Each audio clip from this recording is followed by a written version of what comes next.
සුබ දවසක් කියනවා AC&R World එක එකතු වෙන ඔයාලා හැමදෙනාටම. ඉතින් යාළුවනේ අදත් ගෙනාවා ඔයාලට අලුත්ම වීඩියෝ එකක්. මේ වීඩියෝ එකෙන් අද මම පැහැදිලි කරනවා ඔයාලට කොහොමද කූල් රූම් එක පවර් සර්කිට් එක කොහොමද තියෙන්නේ, කොහොමද අපි පවර් සර්කිට් එක වයර් කරගන්නේ. ඒ වගේම ඊළඟට එන වීඩියෝ වලින් මම ඔයාලට පැහැදිලි කරනවා කොහොමද කන්ට්‍රෝල් සර්කිට් එකත් වයර් කරගන්නේ කියන එක.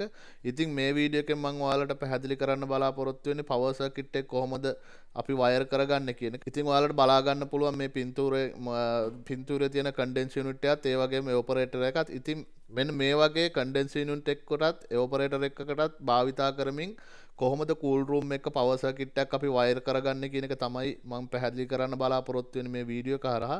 ඉතින් වීඩියෝ එක ඉවරනකම් ඔයාලා බැලුවොත් එහෙම ඔයාලට තේරෙයි කොහොමද පවර් සර්කිට් එක වයර් කරගන්නේ කියන එක. ඉතින් සම්පූර්ණ පවර් සර්කිට් එක වයර් කරගන්න එකත් ඒ වගේම කන්ට්‍රෝල් සර්කිට් එක වයර් කරගන්න එකත් සම්පූර්ණ වීඩියෝ ටික මම ඉස්සරහට ගේනවා. ඉතින් අද වීඩියෝ එකෙන් මම පැහැදිලි කරන්නේ පවර් සර්කිට් එක කොහොමද වයර් කරගන්නේ කියන එක. ඔයාලට ඉතින් ගොඩක් වැදගත් ඒ වගේම කිහිප දෙනෙක් මට කමෙන්ට් විදිහට දාලා තිබ්බා පුළුවන් නම් ෆ්‍රීසර් හරි චිලර් එක හරි පවර් සර්කිට් එකයි ඒ වගේම කන්ට්‍රෝල් සර්කිට් එක ගැන පොඩි විස්තරයක් කරන්න කියලා. ඉතින් ඔයාලට මේ වීඩියෝ ටික බැලුවොත් එහෙම ඔයාලට තේරෙයි හරියටම කොහොමද කන්ට්‍රෝල් සර්කිට් එක වැඩ කරන්නේ ඒ වගේම පවර් සර්කිට් එක කොහොමද තියෙන්නේ කියන එකත් ඔයාලට මේ වීඩියෝ ටික ඉවරනකම් බැලුවොත් ඔයාලට තේරුම් ගන්න පුළුවන් වෙයි. ඒ වගේම යම්කිසි අදහසක් ඔයාලට ගන්න පුළුවන් වෙයි.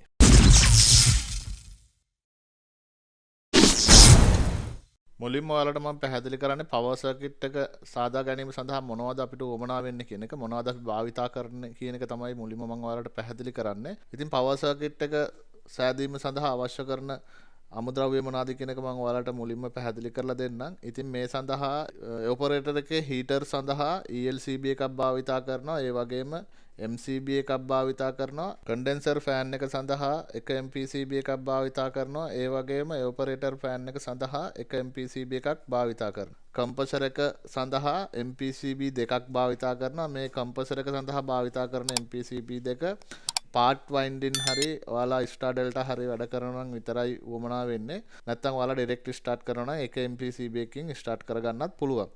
ඉතින් මේ කන්ට්‍රෝල් සර්කිට් එක එහෙම නැත්නම් මේ පවර් සර්කිට් එක මම හදන්නේ පාර්ට් වයින්ඩින් කම්ප්‍රෙසර් එකක් ස්ටාර්ට් කිරීම සඳහා.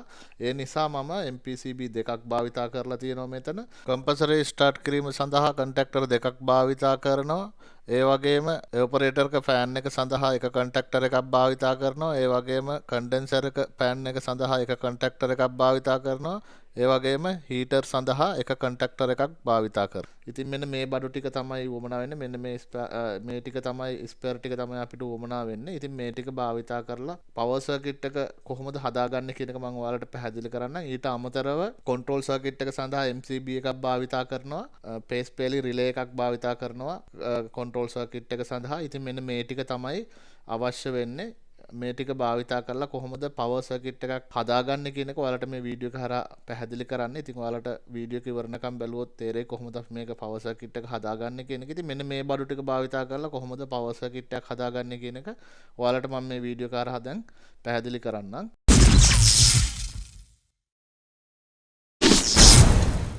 එහෙනම් අපි දැන් පවර් සර්කිට් එක වයර් කරමු. පවර් සර්කිට් එක වයර් කරන්නේ කොහොමද කියන එක මේ ඇනිමේෂන් වීඩියෝ එක ඔයාලට බැලුවොත් බලා ගන්න පුළුවන් පවර් සර්කිට් එක කොහොමද අපි වයර් කරගන්න ඕනේ කියලා හරියට නිවැරදිව. ඉතින් මේ වීඩියෝ එක බලන්න ඔයාලා මේ ටික බැලුවට පස්සේ ඔයාලට තේරෙයි අපි කොහොමද පවර් සර්කිට් එකක් වයර් කරගන්න ඕනේ නිවැරදිවම කියලා. ඉතින් මේ වීඩියෝ එක ඉවරනකම් බලන්න. බැලුවම ඔයාලට බලා ගන්න පුළුවන් මේ පවර් සර්කිට් එක හරියටම කොහොමද අපි වයර් කරගන්නේ කියන එක. පවර් සර්කිට් එක වයර් කරගෙන ඉවර වුණාට පස්සේ මම ඔයාලට පැහැදිලි කරන්නම් එකෙන් එක කොහොමද කනෙක්ෂන් ටික දාගන්නේ කියන එක. ඒක කනෙක්ෂන් ටික දාගන්න එක ඔයාලට මේ වීඩියෝ එක ඉවර වුණාට පස්සේ මම ප්ලේ කරන්නම්. ඉතින් ඒකේ ඔයාලට බලා ගන්න පුළුවන් කොහොමද අපි හරියටම කනෙක්ෂන් ටික කොහොමද කම්ප්‍රෙසර් එක, ඒ වගේම කන්ඩෙන්සර් ෆෑන් එක, ඒ වගේම ඔපරේටර් ෆෑන් එක, හීටර්ස් ටික කොහොමද අපි හරියටම කනෙක්ෂන් ටික දාගන්න කියන එකත් ඉස්සරහදී ගේන වීඩියෝ වලදී මම ඒකත් ඔයාලට හරියටම පැහැදිලි කරන්නම්. ඉතින් මේ වීඩියෝ එකේදී මම ඔයාලට පැහැදිලි කරන්නේ පවර් සර්කිට් එක කොහොමද වයර් කරගන්නේ කියන එක. ඉතින් මේ සඳහා මම ඔයාලට මුලදී කිව්වා අපිට MCB එකක් වමනා කරනවා කන්ට්‍රෝල් සර්කිට් එක සඳහා කියලා. ඉතින් මම ඒකත් මෙතනදී යූස් කරනවා. ඒ වගේම PFR එකක් භාවිතා කරනවා කිව්වා කන්ට්‍රෝල් සර්කිට් එක සඳහා පේස් ෆෙයිලි රිලේ එකක්. ඉතින් ඒ දෙකත් කොහොමද වයර් කරගන්නේ කියන එක ඔයාලට මම මේ වීඩියෝ එක කරාම පැහැදිලි කරනවා. ඉතින් ඉස්සරහට ගේන වීඩියෝ වලදී මම ඔයාලට පැහැදිලි කරන්නම් මේ කම්ප්‍රෙසර් එක, ෆෑන් එක, ඒ වගේම හීටර් ටික කොහොමද කනෙක්ෂන් ටික දාගන්නේ කියන එකත් ඉස්සරහට ගේන වීඩියෝ වලදී පැහැදිලි කරන්න බලාපොරොත්තු වෙනවා. ඉතින් ඔයාලා දිගටම AC&R World channel එකත් එක්ක රැඳිලා ඉන්න. ඔයාලා තාමත් AC&R World channel එක subscribe කරලා නැත්නම් දැම්ම subscribe කරලා තියාගන්න. ඒ වගේම bell icon එකත් click කරලා තියාගන්න. ඔයාලට අලුතෙන්ම වීඩියෝ එකක් upload කරපු ගමන් notification එකක් ගෙන්නගෙන ඒ වීඩියෝ එක බලන්නත් පුළුවන්. එහෙනම් යාළුවනේ ගිහිල්ලා එන්නම්. ඊළඟ වීඩියෝ එකෙන් අපි හම්බ වෙමු. සුබ දවසක් වීඩියෝ එක බැලුව හැමෝටම.